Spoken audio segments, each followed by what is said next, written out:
Zim James! Yes! Woo! Sana this time gusto na ako. Tall, dark, and handsome. Yes? Woo! Because Zim Jamo is tall, dark, handsome, and sexy. Where is Zim Jamo? Woo! Tingnan yung klase na, okay? Okay, let's keep dancing. Don't forget to drink a lot of water, guys. Please drink water. I think they have a restroom here, so you can go.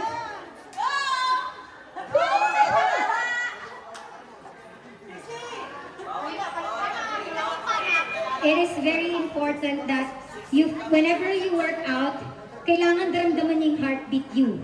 Yan yung pag sobraya bilis, you have to take it easy. But if you feel that your heart is pumping, then you are doing great. You know? I know you cannot push yourselves right away, pero karatang malambat ng mag-zumba, dati ata naman makantiyan ka-energetic, right? It takes time. So if you are first time, take it easy. But if you already know how it works, give your best energy! Salamat ka kay Captain Manaman, kay entertain ka kami, Kenny, kay mag-invite ka kami, lalo na parang Zumba forever! There will be Zumba forever for sure. Yes. Thank you, Zumba forever. God bless you. Thank you so much. Thank you for visiting us in CBC. I will never forget that. Your energy is amazing. Yes! Para kaya kayo, kung isa kayo pang mag-extend, i-extend kayo, okay? Just let me know.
Wow, okay. So there is Zumba.